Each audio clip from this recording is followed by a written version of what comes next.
Hello everybody, this is Dan Miller for Bluegrass Unlimited magazine, and today I'm going to do something on the mandolin about folded scales.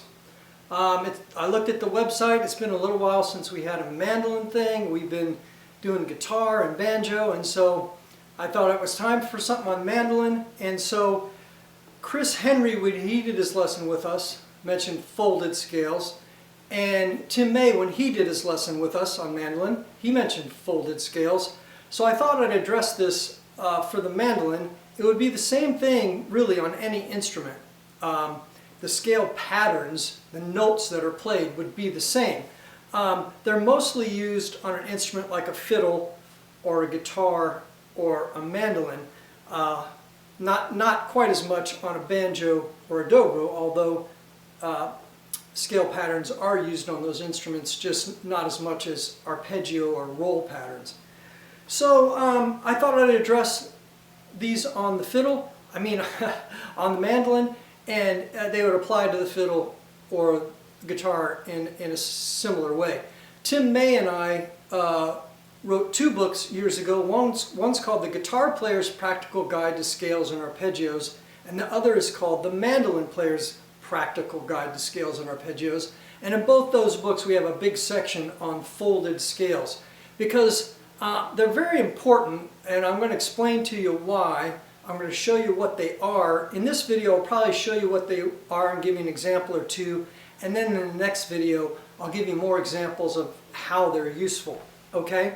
Now, what is a folded scale? A folded scale, some people call them scale patterns or scale spirals. It's basically you go up the scale however many degrees and you fold back down in a pattern, or you just go up in a certain pattern and then you come back down to the next note of the scale if you're ascending and do the same pattern, and then after that pattern you go to the next note of the scale and do the same pattern. Or it could be ascending or descending. Let me just give you an example of the scale, the folded scale that most people are familiar with and that's used most often, but it's by no means the only one. There are lots and lots and lots of these, and I'll give you some examples today, and I'll give you some tablature of these things to work out and play, and then I'll give you a couple examples of where they're used in songs, and then the next time I'll do more of that. So here we go. Here's the typical folded scale pattern that people might play.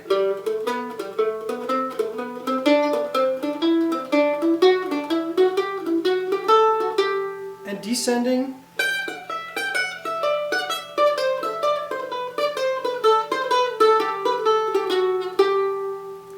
And so it's just a little repeated pattern.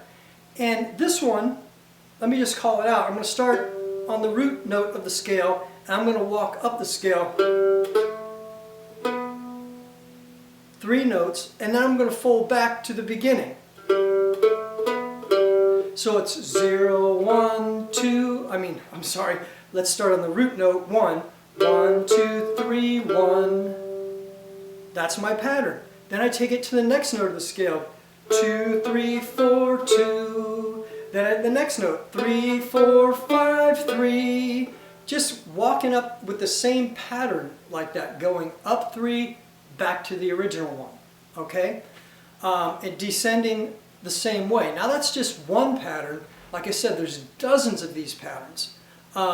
You could go like this. 1, 2, 3, 4. Yeah, 1, 2, 3, 4. 2, 3, 4, 5. 3, 4, 5, 6. You could walk up like that. This is one I'll put in a tab for you as well. Now, how are these useful? Okay, in a lot of ways. First of all, they're a lot more fun to practice than your typical running up and down a linear scale. When you get into these patterns and get into exploring them, it's just a lot more fun to practice if you're going to learn to practice scales. The other thing that's, to me, the most useful is that fiddle tunes in particular are built on a combination of straight scales and folded scales. If you analyze most any fiddle tune and you look for these patterns, you'll see they're mostly built out of these patterns. And so if you know the patterns, when you start to learn a fiddle tune or you hear a fiddle tune in a jam, if you've got these patterns under your fingers, it's going to be really easy for you to either learn the song quickly or just improvise on the song, because you'll recognize where these patterns fit in, and you don't have to use the exact same pattern that's being used in the melody itself. Sometimes, and I'll demonstrate this, you can put a slightly different pattern and it'll still fit and still sound like the song. Okay, so let me first give an example. Like the descending pattern, you can fit in. Again, you can fit these patterns in anywhere at some, you do little snippets of the patterns or lengthy pieces of the patterns. So if I'm going to play the B part to Whiskey Before Breakfast, it could be like.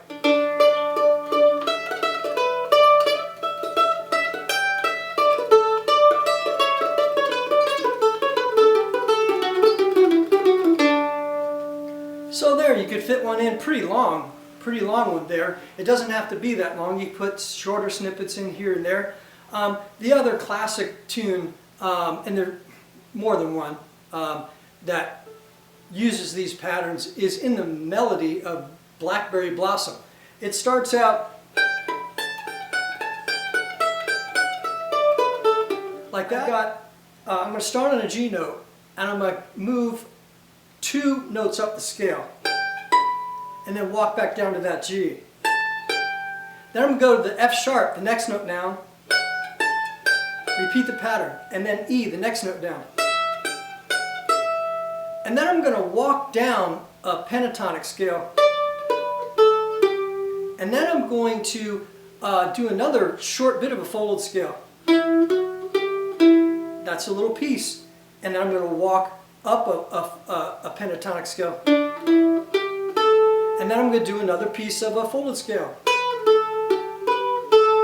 Okay, I'll tab that out for you and highlight where these things are. But that whole A part to Blackberry Blossom is nothing more than a combination of folded scales and straight scales.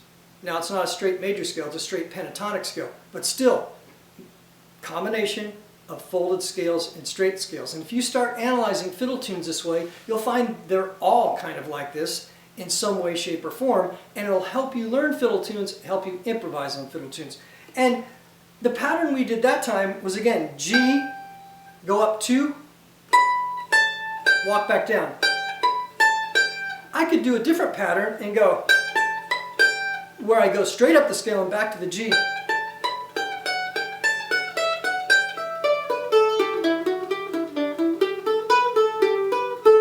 So I just made a variation by just changing the order of the folded scale. So if you're at a jam and you notice that this song has a folded scale and you want to create a little variation, you can throw in a different folded scale if you've got these folded scales under your fingers. So that's one of the great utilities of folded scales.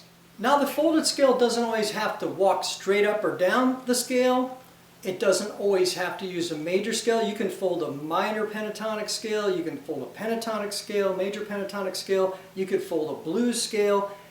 Any of these things. If you listen to some Tony Rice guitar playing, he takes a blues scale and folds it, and it's Tony Rice. It sounds just like Tony Rice. So all of the scales that you may be able to learn, and mostly in bluegrass, there's 5 scales we use most of the time. Either the major scale, the major pentatonic scale, the major blues scale, a minor pentatonic scale, and the minor blues scale, or just what they call the blues scale. And you can fold all of those things, and you'll find examples of that throughout the music that we play. Anyway, so for instance, let me give you an example of this. I don't have to go straight up the scale. I could fold moving up in thirds. So instead of walking up 1, 2, 3, I could go 1, 3, and then 2, 4, 3, 5.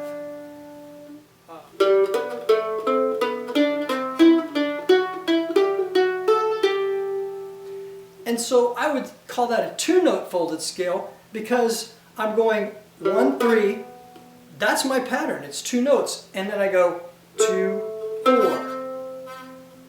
Then the next note, 3, 5, 4, 6. So that is a 2-note folded scale moving up in thirds. So you've got all these different variations that you could do using your folded scales. And if you get either one of the books that Tim May and I put together, again, one is for guitar, another one is mandolin. You can find them at flatpick.com. One is the Guitar Player's Practical Guide to Scales and Arpeggios, and the other is the Mandolin Player's Guide to Scales, Practical Guide to Scales and Arpeggios. We have probably 25 to 30 folded scale exercises. I'm going to put some of them as tab that's included with this lesson. I'll also put the tab to Blackberry Blossom. I'll also put the folded scales that you can create from that Blackberry Blossom, because when you identify a folded scale in one of your tunes, even if it's just a little piece of a folded scale, you could say, hey, I wonder if I could take that whole pattern over 2 octaves. And you can create a new folded scale practice pattern and use it wherever you want to use it. Next time I'll show you how you might fit some of these. First of all, next time I'll show you some songs that have these patterns in their melody, and then I'll show you how you can fit them around a melody of maybe a simpler song that may or may not have them in there. Anyway, practice the patterns that I put in the tab, and if you're watching this on YouTube, go to bluegrassunlimited.com lessons page, and that's where you can find the tablature that it's a PDF tablature you can download for free. And work with these folded scales and get them under your fingers for the mandolin, and then next time we'll just go ahead and do a little bit more with folded scales. Thanks for watching. We'll see you next time.